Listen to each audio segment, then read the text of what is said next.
আসসালামু আলাইকুম। অরেঞ্জ কিচেনের পক্ষ থেকে আপনাদের সবাইকে স্বাগত জানাচ্ছি। আপনারা সবাই কেমন আছেন? আশা করছি সবাই অনেক ভালো আছেন। আজকে আমি সজনে পাতা দিয়ে খুবই মজাদার একটি রেসিপি তৈরি করে দেখাবো। আশা করছি আমার আজকের এই রেসিপিটি আপনাদের কাছে ভালো লাগবে।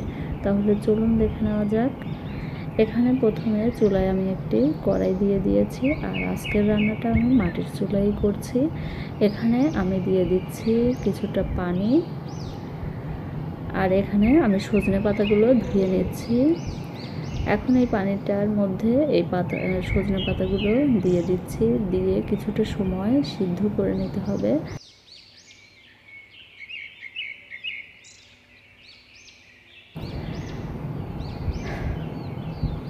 এখন এই সজনে পাতাটা খুব ভালোভাবে কিছুটা সময় নিয়ে সিদ্ধ করে নেব।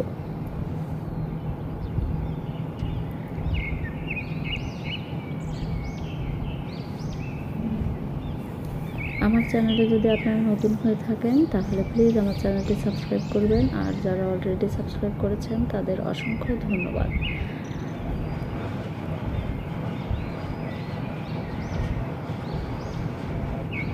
আপনারা চাইলে এই পাতাটা সিদ্ধ করার সময় সামান্য কিছুটা লবণও দিয়ে দিতে পারেন।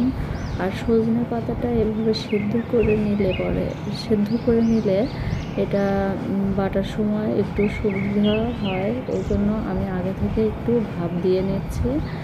আর খুব বেশি সিদ্ধ করে নিতে হবে না। আর এই পাতাটা এমনিতেই অনেকটাই শক্ত থাকে, এই জন্য এটা সিদ্ধ বেশি হবে না। এখানে আমি পাতাগুলো উঠিয়ে নিয়েছি, আর এখন এখানে দিয়ে দিচ্ছি সামান্য কিছুটা তেল। আর এখানে সরিষার তেল দিয়ে দিয়েছি। এখন এখানে দিয়ে দিচ্ছি রসুন, পেঁয়াজ আর কাঁচামরিচ।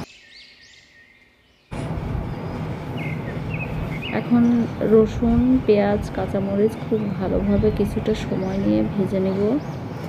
আর সজনে পাতার এই রেসিপিটি তৈরি করতে কিন্তু খুবই অল্প সময় লাগে। এখানে আমি সামান্য কিছুটা লবণ দিয়ে দিয়েছি। সজনে পাতা কিন্তু আমাদের শরীরের জন্য ভীষণই উপকারী। আর এখন এখানে আমি দিয়ে দিচ্ছি হলুদের গুঁড়া। এখন আবারও খুব ভালোভাবে নেড়ে দিচ্ছি। এখন এখানে আমি সিদ্ধ করে রাখা আরও কিছুটা মরিচ দিয়ে দিচ্ছি। এখন খুবই ভালোভাবে ভেজে নিচ্ছি। আর এটা একটু ঝাল হলে খেতে বেশি ভালো লাগে, এজন্য এখানে ঝালের পরিমাণটা আপনারা আপনাদের পছন্দ মতো দিয়ে দিবেন।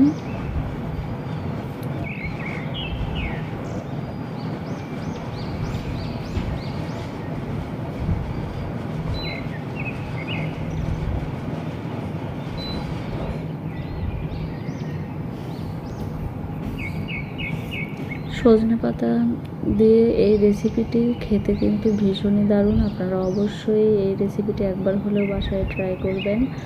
এখন এখানে আমি সজনে পাতাগুলো দিয়ে দিচ্ছি। আর এখানে কিন্তু পেঁয়াজ, রসুন এবং কাঁচামরিচটা খুব বেশি ভাজতে হবে না, খুবই অল্প ভেজে নিয়ে তারপরেই এখানে এই সজনে পাতাটা দিয়ে দিতে হবে।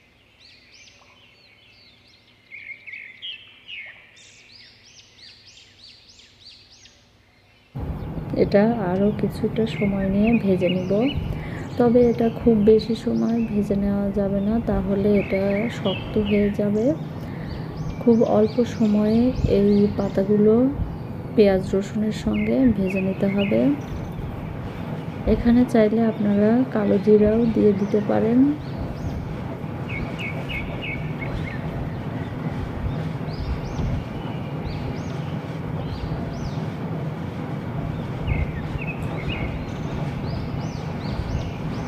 আমার চ্যানেলে যদি আপনারা নতুন হয়ে থাকেন তাহলে প্লিজ আমার চ্যানেলটি সাবস্ক্রাইব করবেন। আর আমার ভিডিও যদি আপনাদের কাছে ভালো লেগে থাকে তাহলে লাইক, কমেন্ট এবং শেয়ার করবেন।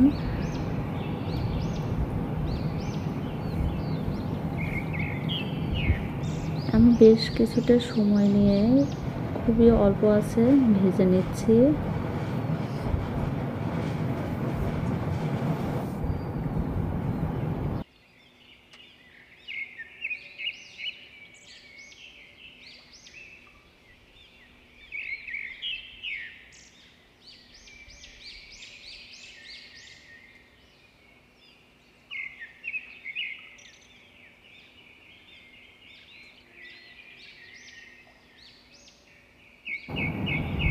খুব ভালোভাবে ভেজে নেওয়া হয়ে গেছে। এখন আমি চুলা থেকে নামিয়ে নিয়েছি। এখন আমি পাটায় বেটে নেব।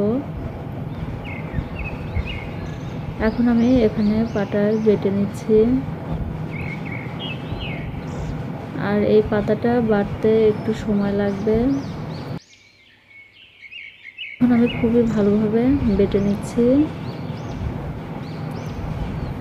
আপনারা চাইলে ব্লেন্ডারেও বেটে নিতে পারেন, তবে পাটায় বাটলে এটার টেস্টটা বেশি আসে। আপনারা পাটায় বেটে নেওয়ার চেষ্টা করবেন। আর এই সজনে পাতা বাটাটা কিন্তু খেতে ভীষণই দারুণ।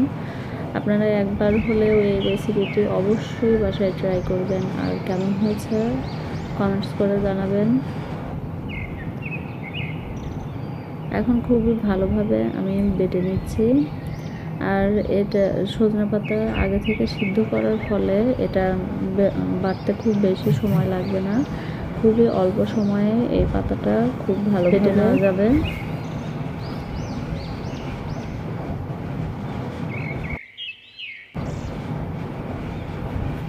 আর এটা খেতে কিন্তু ভীষণই দারুণ হয়েছিল।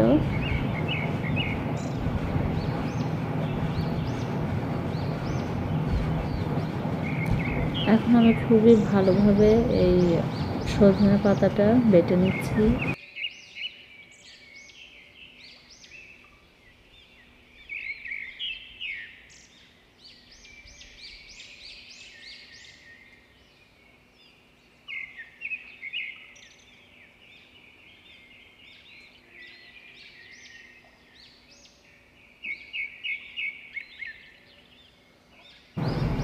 ভালোভাবে বেটে নেওয়া প্রায় হয়ে গেছে।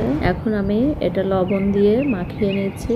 এখানে সামান্য কিছুটা লবণ দিয়ে দিয়েছি, দিয়ে খুব ভালোভাবে মেখে নিচ্ছি।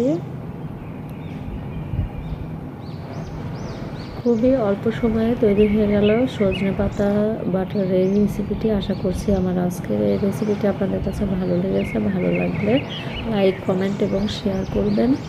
সম্পূর্ণ ভিডিওটি দেখার জন্য আপনাদের অসংখ্য ধন্যবাদ। সবাই ভালো থাকবেন, সুস্থ থাকবেন। আজ এখানে বিদায় নিচ্ছি। আল্লাহ হাফেজ।